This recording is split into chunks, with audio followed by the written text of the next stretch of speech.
구약성경 아가서 1장 1절 말씀 한 절 말씀만 우리 함께 읽겠습니다. 솔로몬의 아가라. 아멘.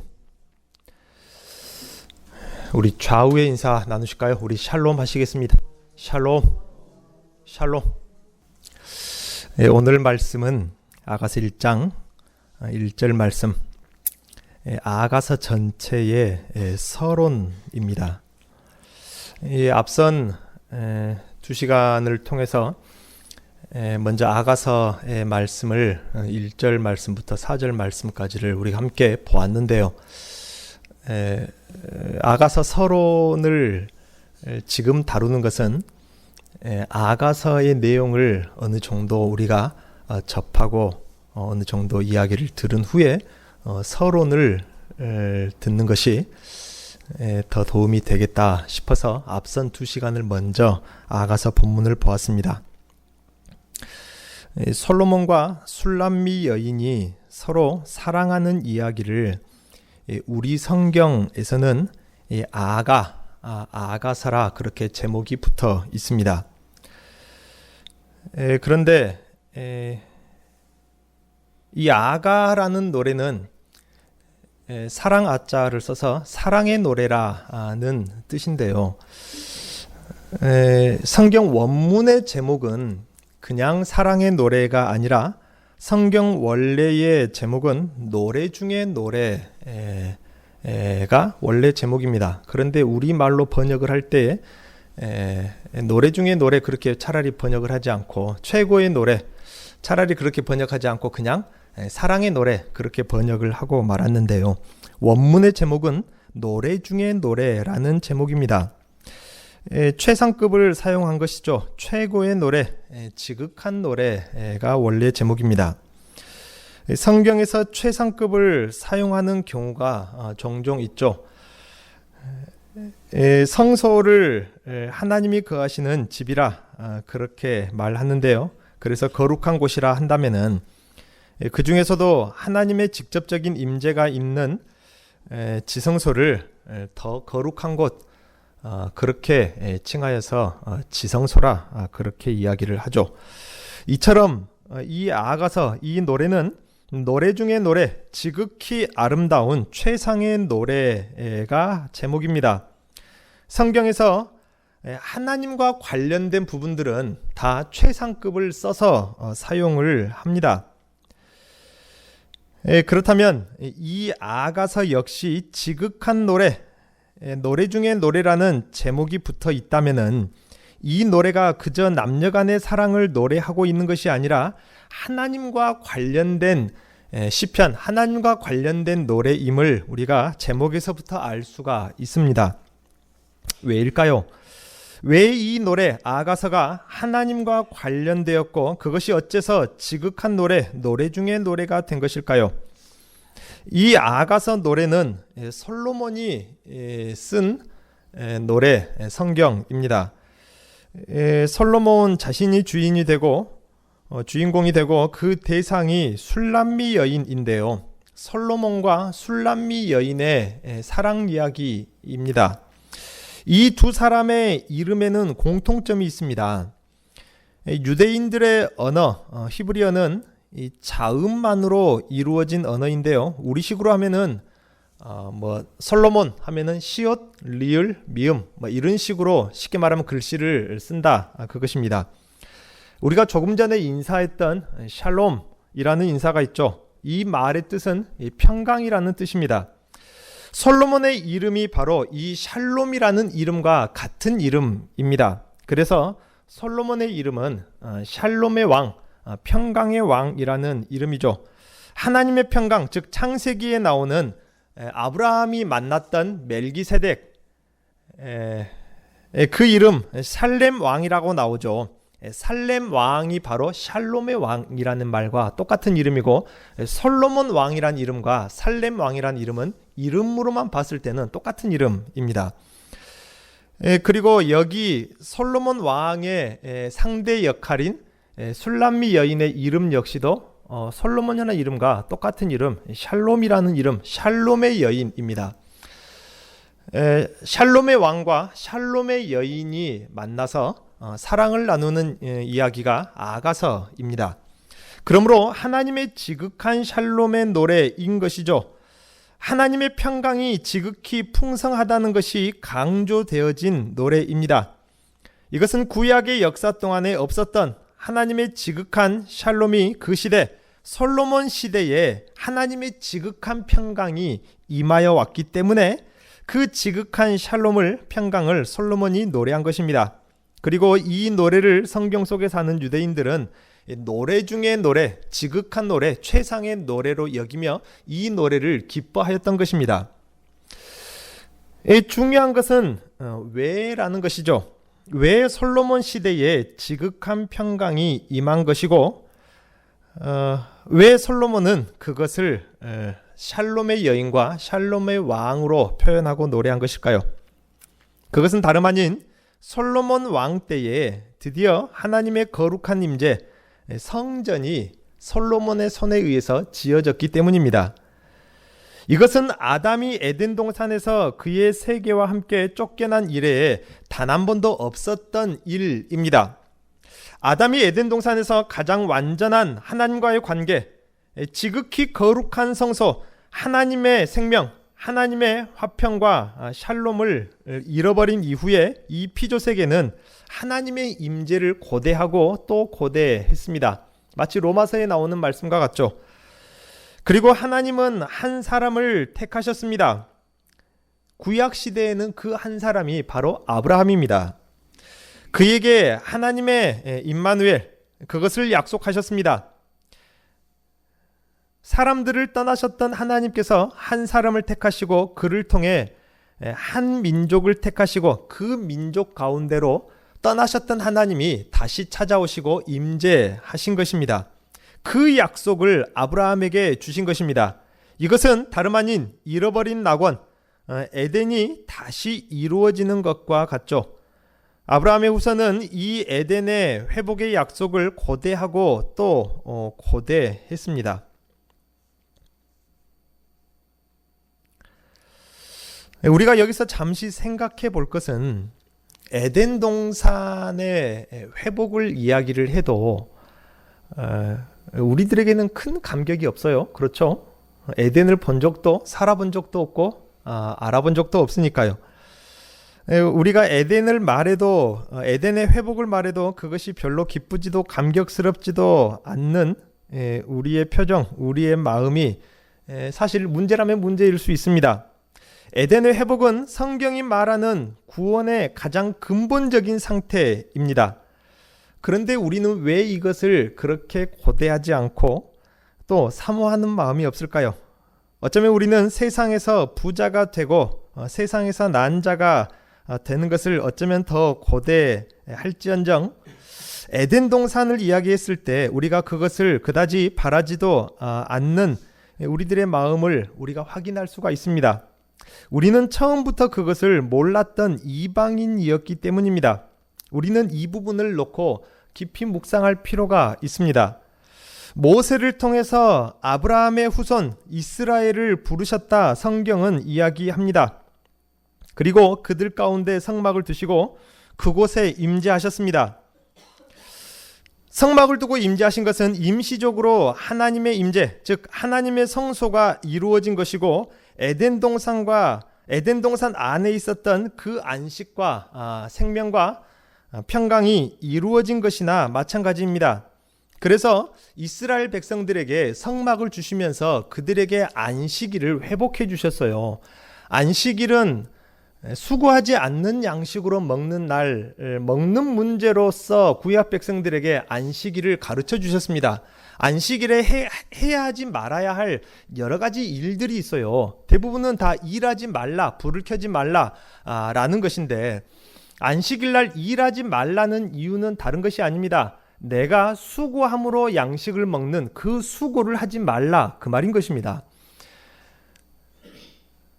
수고하지 않는 양식으로 먹는다. 수고하는 양식으로 먹는다. 그것은 창세기 3장과 관련된 말씀입니다. 사람이 죄를 지었을 때 그 저주, 사람의 대표가 아담이죠. 남자인 아담에게 내려진 저주는 한 가지입니다. 땀 흘리고 수고하여야 땅이 그 소산을 내고 양식을 먹을 것이다. 성경에서 양식은 생명과 같은 의미라고 했어요.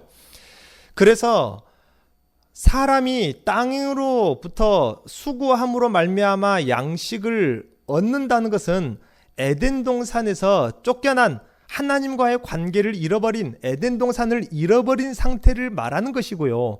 구약 백성들에게, 이스라엘 백성들에게, 아브라함의 후손 그 혈통에게 회복시켜준 안식일의 의미는 수고하지 않는 양식으로 먹는 날이 바로 안식일입니다. 그래서 그들에게 회복된 그 안식일에는 광야에 있을 때에 만나를 그 전날 2배를 거두게 하심으로 그날은 만나를 거두는 수고함 없이 먹는 날이었습니다. 내가 땅으로부터 수고하지 않는 양식으로 먹는다는 것은 무슨 말입니까?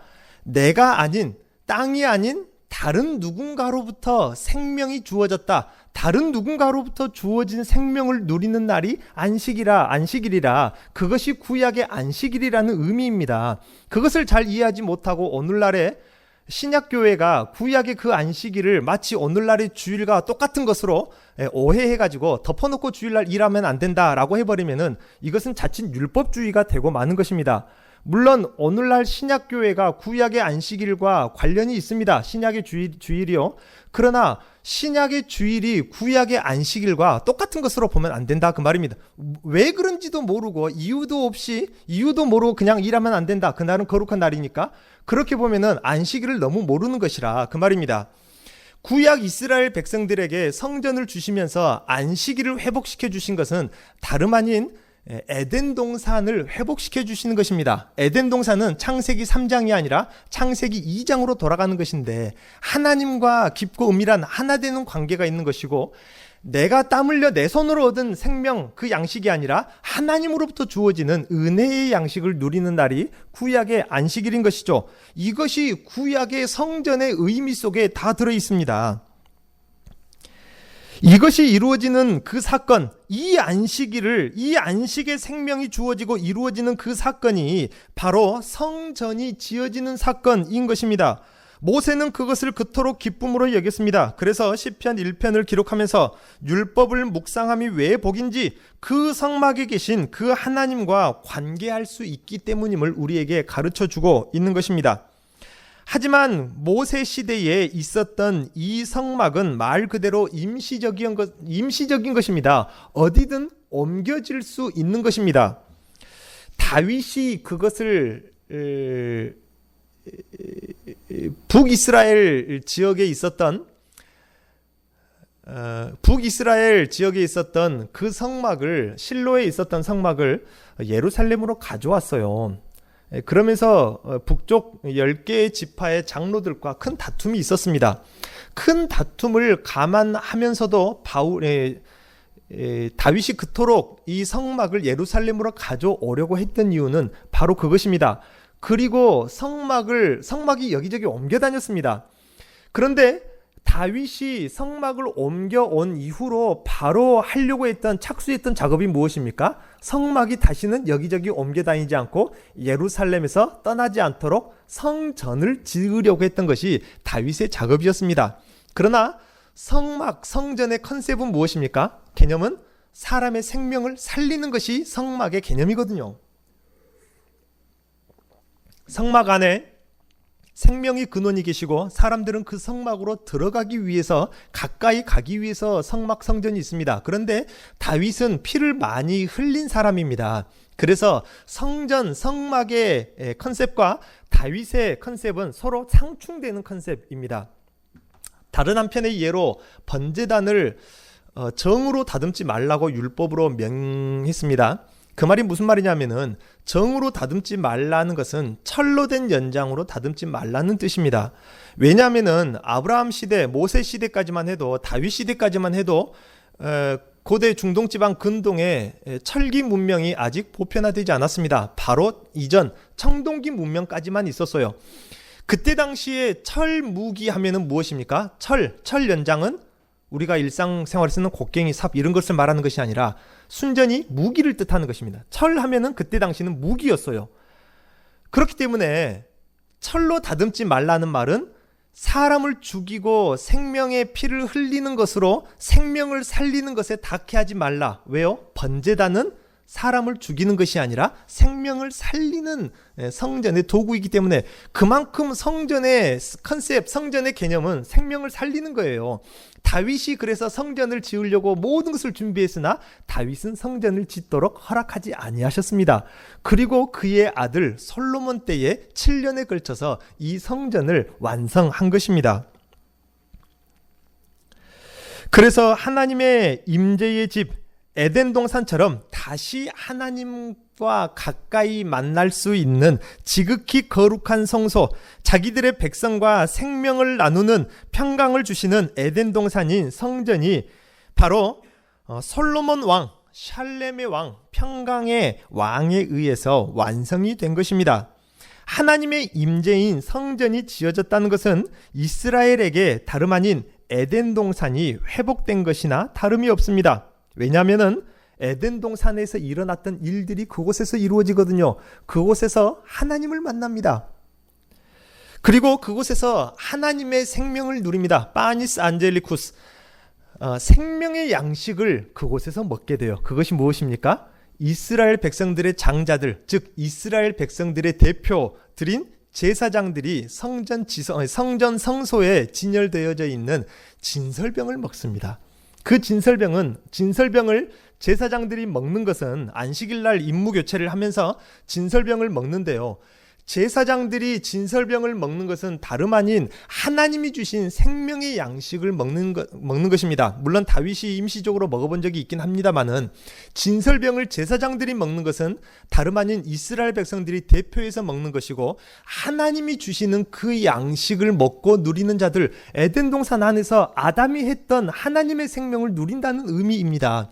그래서 하나님의 식탁에 앉아있는 자들이라고 해서 구약시대에 오로지 제사장들만 칭하는 호칭이 있었는데 제사장들을 부를 때 하나님의 아들들이라 그렇게 불렀습니다. 그래서 제사장들에게는 전쟁에서 얻어가지고 온 전리품을 나눠주지도 않습니다. 왜요? 하나님이 입히시고 먹이시는 하나님의 양식으로 먹는 하나님의 아들들이거든요. 그것이 제사장들 진설병인데 그 진설병이 어디에 진열되어 있느냐? 하나님의 집에 진열되어 있는 것입니다. 그래서 구약 백성들이 이 제사장의 진설병에 참여해보는 유일한 날이 있습니다. 진설병의 의미가 그대로 담겨져 있는 진설병을 먹는 날이 어떤 날이냐? 6월절 만찬을 먹는 날입니다. 6월절 만찬을 먹는 그날 하루만큼은 예루살렘 도성이 거룩한 성소가 된다라고 구약 시대에 랍비들이 성경을 해석해 놓았습니다. 그래서 6월절 만찬 상에 있는 양고기가 아니라 그 무교병 빵을 먹음으로 인해서 하나님의 식탁에 참여해보는 날인 것입니다. 그래서 구약의 율법에 이스라엘 모든 백성들은 남녀노소를 막론하고 반드시 1년 동안에 있는 여러 개의 절기 중에서 이 절기만큼은 반드시 참석해라. 그날이 어떤 날입니까? 6월절 만찬만큼은 예루살렘 도성에 와서 반드시 참석하라고 했습니다. 왜냐하면 그날 하루만큼은 일반 백성들이 원래 있었던 그 에덴 동산의 자리, 원래 자기들이 가야 할 그곳 제사장의 위치에 들어가 보는 유일한 날인데 예수님께서 돌아가시기 전날 밤에 그것이 옛 언약이었어요. 6월절 만찬의 그 무교병 빵이 옛 언약, 진설병이 옛 언약인데 예수님이 그 옛 언약을 가지고 무슨 언약을 맺었습니까? 새 언약을 맺으신 것입니다. 이제는 하나님으로부터 주어지는 생명을 살리는 참된 양식이 무엇이다? 내 살과 내 피다. 이제는 내 살을 먹으라. 이것이 참된 양식이라. 요한복음에서는 6월절 만찬이 성찬식이 안 나옵니다. 세족식만 나와요. 오병이어를 먹을 때 그 말씀을 똑같이 하십니다. 내 살과 피가 참된 양식이다. 참된 양식이란 말은 성전의 진설병이 참된 양식이란 말입니까? 예수님의 살이 진짜 진설병이란 말입니까? 예수님의 살이, 그 성찬의 그 빵이 진짜 진설병이라 그 말입니다. 그래서 그 진설병을 먹은 사람들에게는 무슨 자격이 주어집니까? 제사장이라는 자격이 주어집니다. 제사장이냐 제사장이 아니냐의 정체성은 무엇으로 나누어지냐면은 진설병을 먹는 자냐 먹지 않는 자냐의 자격으로 나누어집니다. 그러니까 베드로전서 2장 9절 말씀에 오직 너희는 왕 같은 제사장이라. 여러분 보고 제사장이래요. 무슨 자격으로요? 여러분은 진짜 진설병을 먹었거든요. 예수의 살과 피를 먹었기 때문에 여러분이 진짜로 하나님의 아들들이고 하나님의 식탁에 앉은 자들이고 여러분이야말로 참된 하나님의 생명을 누리는 에덴 동산 안에 있는 자들이라 그 말입니다. 이것을 이루기 위해서 예수님께서 이 땅에 오셨을 때 하나님의 본체이신 그분이 이 땅에 오셨을 때 육체로 오셨으나 요한복음을 보니까 그를 보니까 그냥 사람이 아니라 누구시더라? 하나님의 영광이더라. 하나님이신 그분이 이 땅에 오셔서 하신 일은 무엇입니까? 성전에 참여할 수 없는 그 유월절 만찬에 진설병에 참여할 수 없는 죄인들, 세리들, 창기들과 이방인들과 뭐 하셨다? 함께 잡수셨더라. 하나님이 죄인들과 우리 같은 이방인들과 함께 잡수셨다. 그것이 보통 일이 아니라 그 말인 것입니다. 그래서 십자가에 돌아가시 전날 밤에 새 언약이 바로 그것입니다. 그래서 이 아가서를 우리가 보고 있는데요. 이따 결론에 다시 말씀드리겠지만은 이 아가서 하나님과의 관계가 완성되고 이루어지는 것은 솔로몬 시대가 아니라 구약 백성들, 이스라엘 백성들이 하나님과 관계가 이루어졌다, 에덴 동산이 회복됐다. 나중에 성전에 대해서 내년쯤이나 말씀을 나눌 거예요. 그러면요, 성전을 보면 볼수록 무엇하고 똑같냐면요, 에덴 동산하고 구조와 모양이 똑같습니다. 그 에덴 동산이 회복됐다라고 노래했지만은 진짜 에덴 동산이 회복된 것은 참된 진설병, 참된 성전이 완성된 바로 예수의 살과 피에 참여한 여러분들에게 진짜 이 아가서는 완성된 것입니다. 그러니까 아가서는 구약 백성 솔로몬이 성전을 짓고 노래를 불렀지만은 이 아가서는 누구의 노래입니까? 우리들의 노래라. 그것입니다. 여기 술람미 여인, 샬롬의 여인은 누구입니까? 바로 여러분들입니다. 여러분들이야말로 하나님과 우리 주님 그리스도와 관계 안에서 지극한 평강의 여인, 평강의 신부가 될 수 있는 것입니다. 이것이 성전이고 에덴 동산의 의미이니 얼마나 중요한 것입니다. 그러니까 우리가 에덴 동산이 나에게 회복되었다는 이 말만 들어도 참 가슴이 뭉클하고 감격이 있어야 하는데 우리가 에덴 동산을 너무 모르니까 이방인인지라 이방인으로 믿었던 자들인지라 에덴 동산에 대한 이 사모함이나 그리움이나 그런 향수가 없어요. 그러니까 에덴 동산에 대한 감각이 별로 없다. 그 말인 것입니다. 에덴 동산이 회복된 그곳에서 하나님을 만나고 하나님의 생명을 누리며 하나님의 평강이 온 나라 위에 풍성할 수 있었습니다. 그전에는 하나님의 영광 가까이 가면 어떻게 됐습니까? 하나님과 화평한 관계가 아니라 불화한 관계라. 하나님께서 죽이시는 관계라. 화평이 없었습니다. 그러나 이 성전에 들어갈 수 있는 사람은 하나님께 가까이 갈 수 있는 사람입니다. 그러니까 무엇이 회복됐습니까? 불화의 관계가 아니라 화평의 관계, 샬롬의 관계가 회복된 그 지극한 샬롬의 장소가 이 성전이라 그 말인 것입니다. 그 평강이 온 나라 위에 풍성할 수 있었습니다. 이 성전으로 들어갈 수 있는 유일한 방법, 그 법, 그것이 무엇입니까? 구약 시대에는 율법이었습니다. 하나님이 다시금 사람들 사이에 임재하시고 관계 안으로 들어온 사건, 성전의 사건이라 그렇게 짧은 시간 정리를 했는데요. 이 성전에서 에덴의 회복을 구약 백성들은 본 것입니다. 구약 백성들로서는 이 성전만으로도 기가 막힐 일 아니었겠습니까? 그들은 아브라함 때부터 후손 대대로 에덴 동산에 대한 이야기를 들었고 지금 모세를 통해서 기록된 글로 그들은 에덴 동산에 대한 이야기를 들었습니다. 그런데 그들 눈앞에 하나님의 임재, 하나님과 그 만남의 장소 에덴 동산의 모형이 눈앞에 펼쳐지는데 얼마나 기가 막히게 놀랍고 감격스러운 일이었겠느냐 그 말입니다. 그것을 노래하는 그들은 지극히 감격했고 지극히 기뻐했습니다. 그래서 지극한 노래, 이 노래 중에 노래라는 제목의 아가서를 부르고 절기마다 또 불렀던 것입니다. 하나님이 임재했다, 관계가 회복되었다 그 말이죠. 그래서 성전을 건축한 솔로몬, 성전이 건축된 솔로몬 왕 때에 그때를 평강의 때, 샬롬의 때로 말하는 것이고 솔로몬 왕의 이름이 공교롭게도 샬롬의 왕, 살렘 왕이 된 것입니다. 솔로몬은 다름 아닌 이것을 노래한 것이 아가서이고요. 이 아가서가 얼마나 거룩한 노래로 그들이 느껴졌는지 절기 때마다 성전에서 이 노래를 부를 정도입니다. 그러니까 이 아가서는요, 그냥 남녀간의 연애 소설이 아니라 그 말인 것입니다. 그래서 등장인물이 샬롬 왕과 샬롬의 신부인 것입니다. 샬롬과 샬롬이 만났으니 이 둘의 사랑은 바로 지극한 평강인 것입니다. 노래하지 않고는 견딜 수 없었겠죠. 그 성전 안에서 하나님의 이스라엘에게 주시는 입맞춤의 사랑, 우리가 이전 시간에 말씀을 나눴죠. 그 성전 안에서만 이 입맞춤의 사랑을 주신다 그 말입니다. 최고의 사랑이 그 성전 안에만 있습니다. 그 하나님의 성전은 하나님의 친궁과도 같아서 신부 말고는 아무나 들어갈 수 없는 곳입니다. 그렇지 않습니까? 고대 시대에 이스라엘 그 열방에 있는 그 어떤 강한 민족이라도 이 성전에 들어가도록 허락된 자가 없다 그 말입니다. 오직 거룩한 신부된 하나님의 율법을 그 어깨 위에 짊어맨 이스라엘 백성들만 그 안에 들어갈 수 있습니다.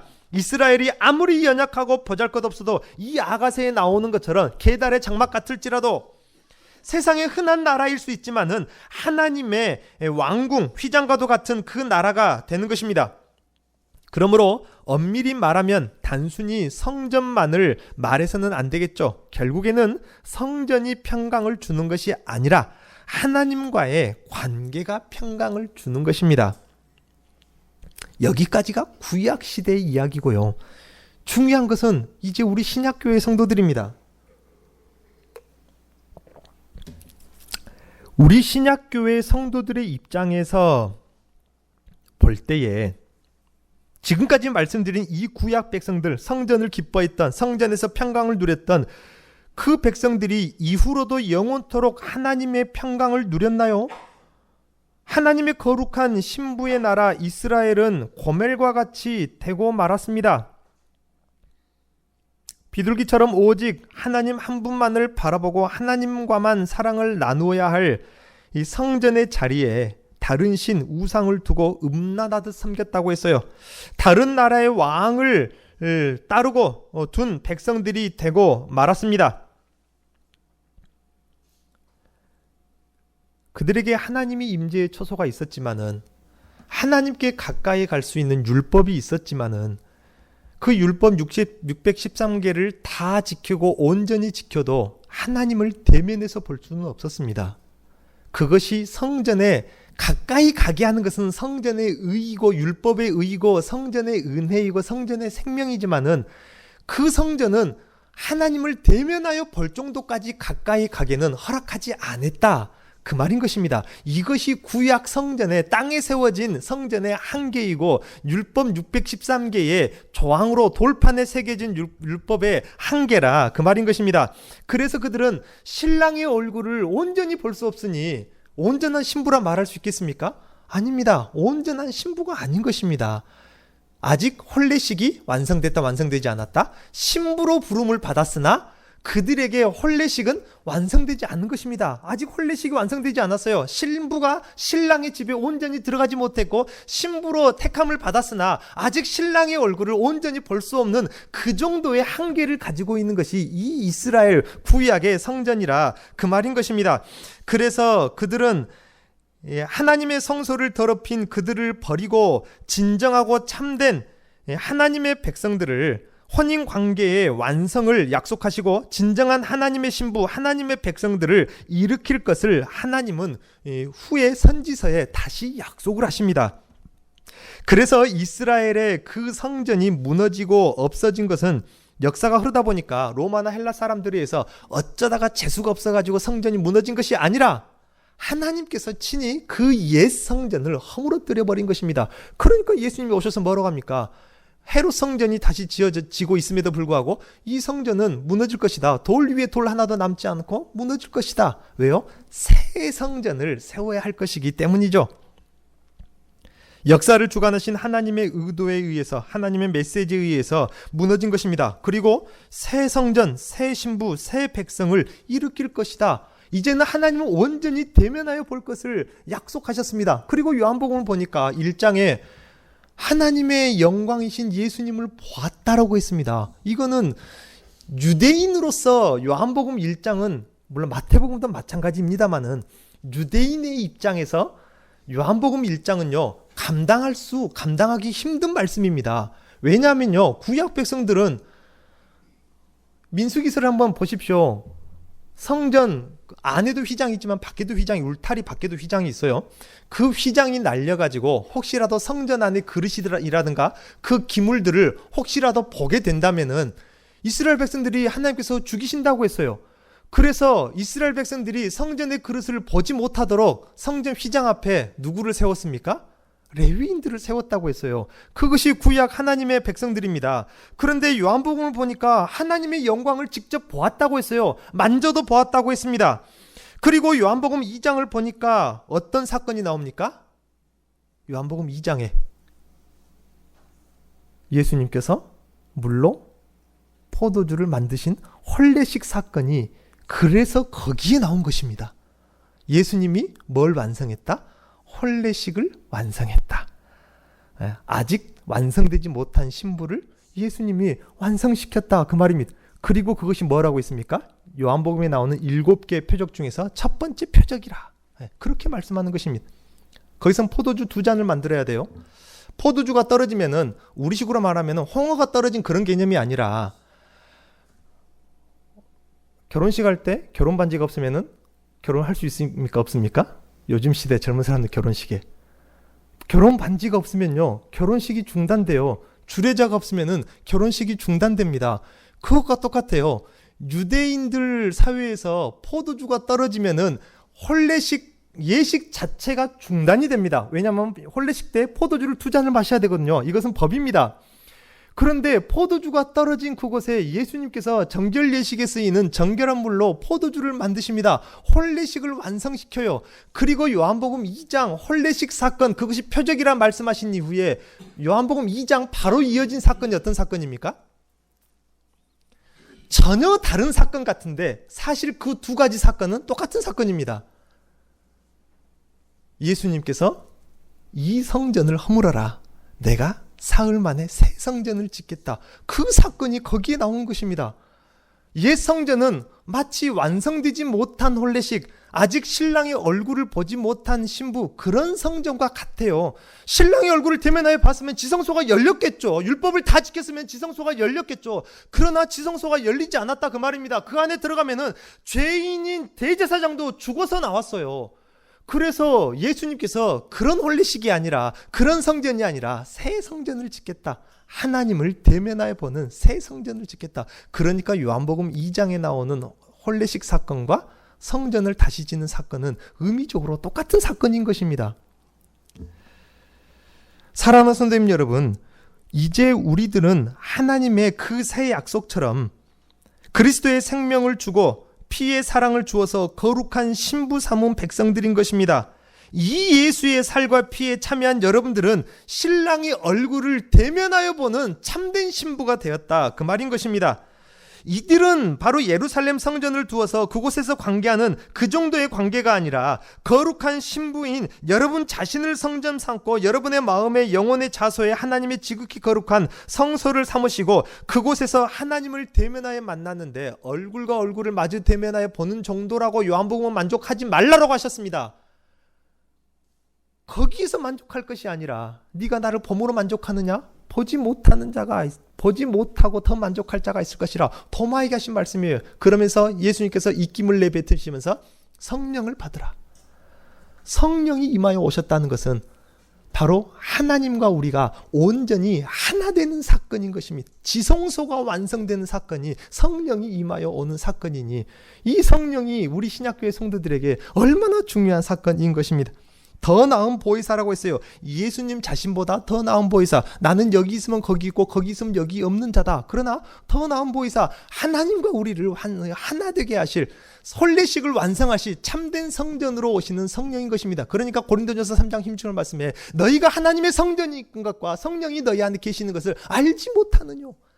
예수 그리스도께서 이 땅에서 오셔서 하시고자 하셨던 그 사역은 우리 안에 성령을 보내시기 위한 사역을 하신 것입니다. 성령이 누굽니까? 에너지입니까? 물입니까? 어떤 기? 그런 겁니까? 그게 아니라 살아계신 하나님이십니다. 살아계신 거룩하신 하나님이 우리 안에 임재하여 오는데 얼만큼 거룩해져야 할까요? 많이 거룩해지면 될까요?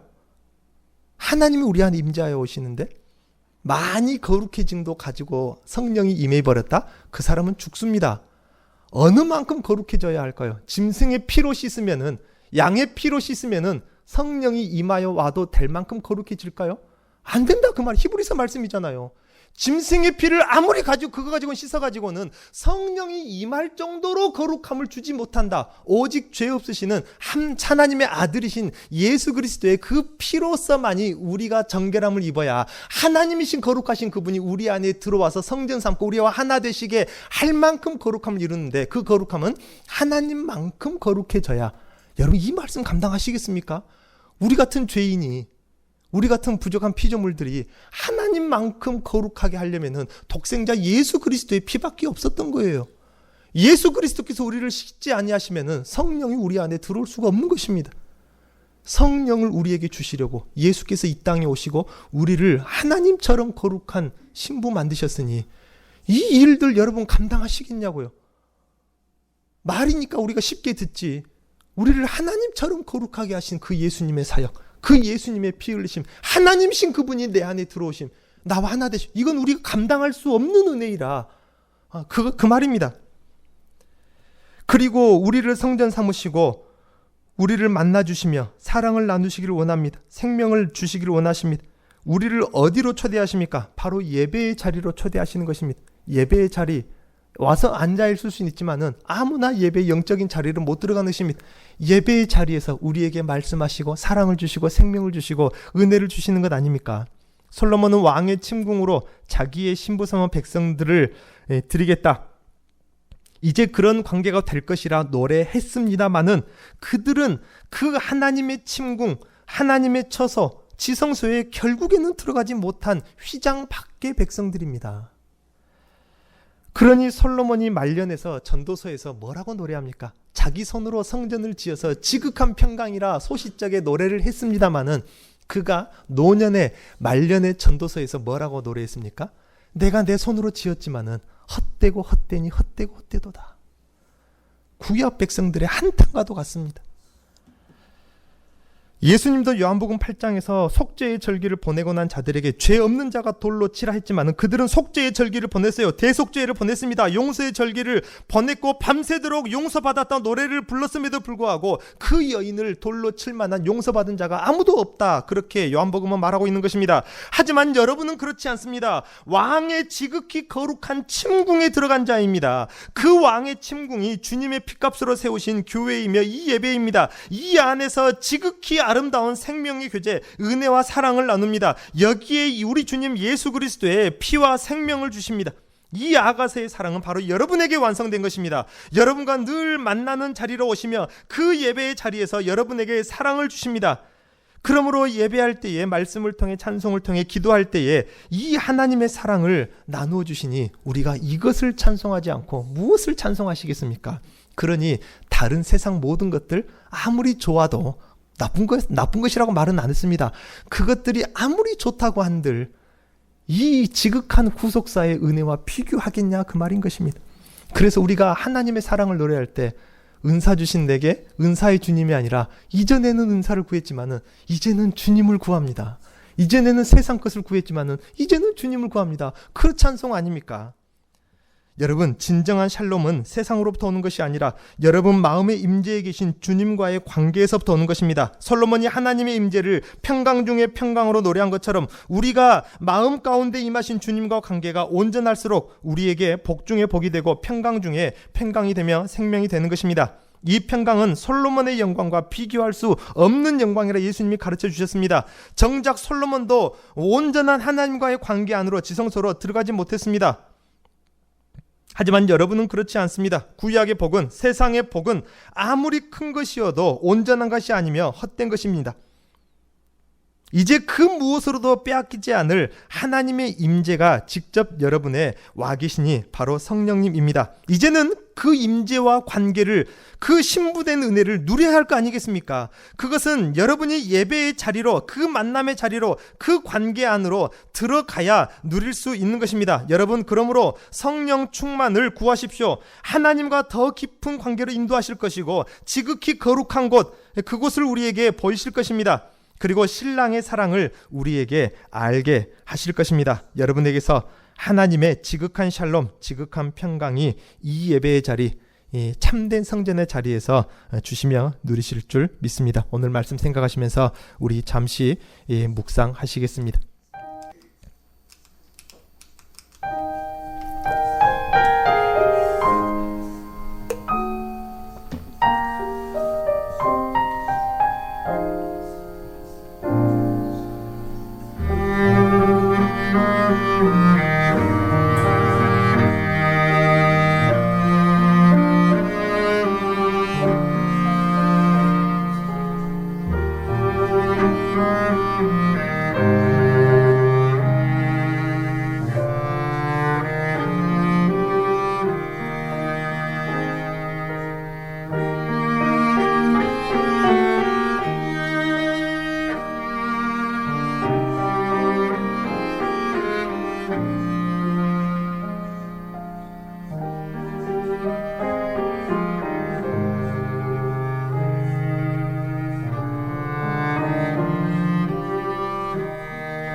하나님 아버지, 우리로 예배의 더 깊은 자리로 늘 인도하여 주시며 성령으로 충만케 하여 주시어서 우리를 거룩하게 신부 삼으신 하나님의 은혜, 우리에게 참된 양식, 생명을 주신 하나님의 이 지극한 은혜의 비밀, 이 구속의 일들을 더욱더 깨닫게 하여 주시어서 우리가 다른 것으로 기뻐할 것이 아니라 우리를 신부 삼으시고 생명 주신 하나님의 은혜로 말미암아 우리가 크게 기뻐하며 감격하며 찬송할 수 있는 우리들의 믿음이 되게 하여 주옵소서.